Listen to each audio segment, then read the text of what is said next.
Other shows we have for you to enjoy at myclassicradio.net. The Avengers was most certainly not a household name in South Africa prior to the radio series. With no national television service until 1976, the mechanism simply was not present in the country to show television programs to mass audiences. While many other countries reveled in the filmed adventures of John Steed and Company, South Africa was not equipped to join in the fun. The series took Britain by storm and made a major impression in the American markets, being that greatest of rarities, a British series given a network transmission slot. However, as a filmed series, rather than a videotaped one, The Avengers was able to gain a modicum of exposure in South Africa through film rentals. Come and listen at myclassicradio.net. Other shows we have for you to enjoy at myclassicradio.net.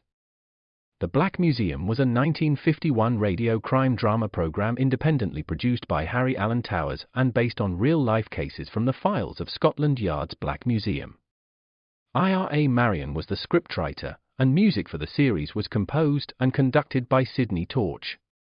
Although often mistakenly cited as being produced for the BBC, the series was produced and syndicated commercially by Towers throughout the English-speaking world. Come and listen at myclassicradio.net.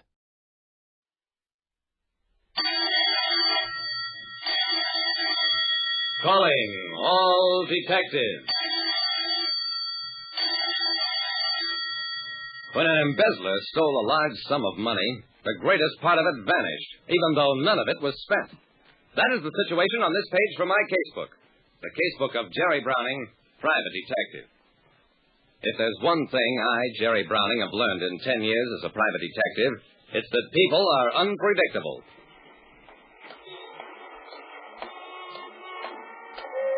Up ahead of me, George Rennie was walking just as fast as he could without actually running.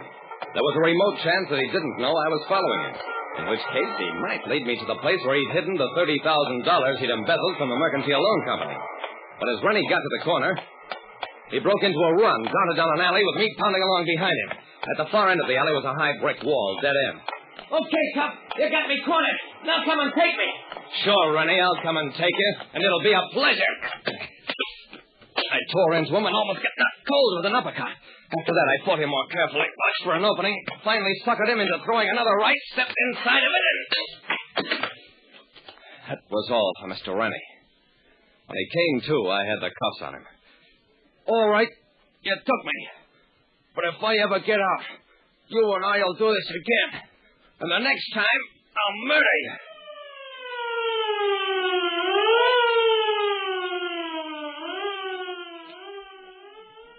When I got Rennie to headquarters, I learned that the police, acting on a tip, had found his hideout.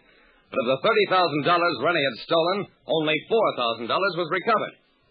The next day, Mr. Maynard, treasurer of the Mercantile Loan Company, paid me for the work I'd done. Capturing Rennie was an expert job of detection, Mr. Browning, and it's not your fault that we couldn't salvage more of the money he stole.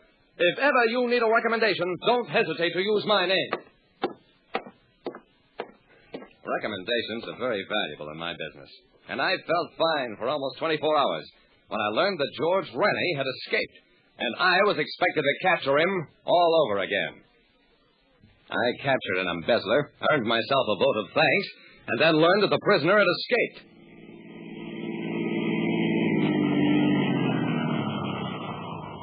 Dawson stopped the police car in front of my house. Jerry, I'd feel better if you'd let a couple of my men stay at your place tonight, just in case. I shook my head. Thanks, Dawson, but I'd rather not. Once I start worrying about guys like Rennie, I'm all through in this business. If it's all the same to you, I'll take my own chances. Dawson hesitated, then... Okay, Jerry.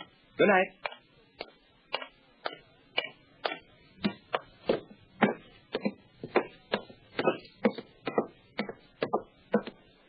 I walked up the 2 flights to my apartment, unlocked the door. Don't turn around, Browning. Don't make a sound. I've been waiting for you.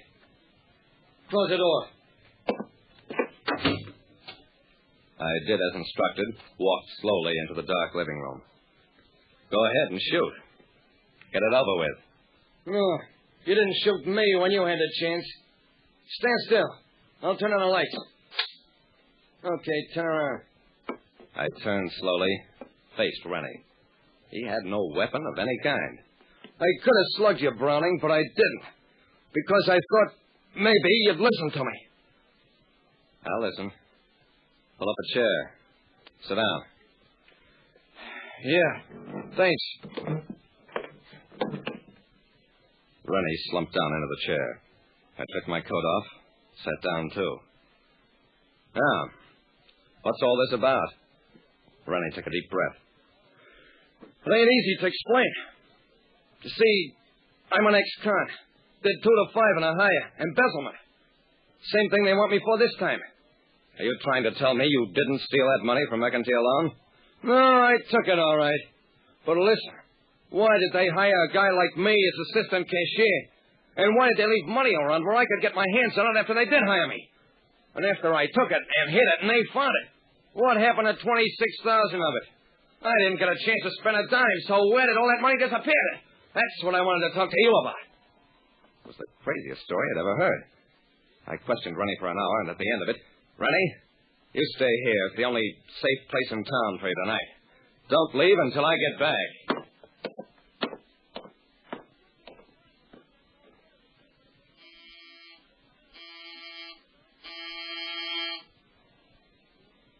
It was pretty late, and it took quite a while for Mr. Maynard, treasurer of the Mercantile Loan Company, to answer the doorbell. But when he did answer, he only cracked the door an inch. It's okay, Mr. Maynard. It's me, Jerry Browning.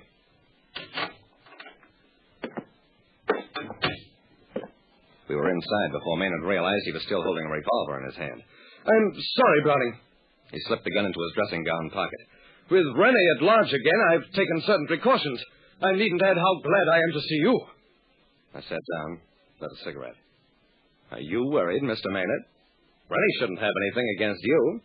After all, you hired him, gave an ex-convict a chance to go straight if he could. Maynard slipped his hand into his dressing gown pocket. How did you know Rennie was an ex-convict, Mr. Browning? Just routine. They fingerprinted him today. Checked the prints with Washington files, discovered the record of an Ohio conviction. Maynard took his hand out of his pocket. You don't say. Yes, I did hire him, but I had no idea of his previous record, none whatever. I met Rennie at some gathering or other. He seemed like a decent sort, and I'm afraid I was negligent about checking into his background. You may be sure I'll never make that mistake again. I leaned back, blew smoke up at the ceiling. I'll bet you won't. You're much too smart to pull something like this twice. By the way, how did you know where Rennie intended to hide his loot? Did you follow him every night after he left work? Maynard didn't say anything, just put his hand into his pocket again, pulled out the gun, and fired at me point blank. Except that I was waiting for it and died at him the instant that gun came into view. It was very easy to take it from him because people like that are all through the first time they miss. All right, Mr. Maynard. I arrest you for assault with intent to kill, not to mention compounding a felony. Let's go.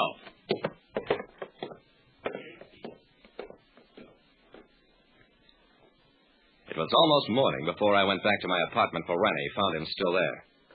Maynard has confessed, Rennie. We've got the $26,000 and the complete story. He used you as a cash-paw, hired you in the hope that you'd steal the money so that he could steal it from you and from his company. But you understand, that doesn't make you any less guilty. Yeah, I understand.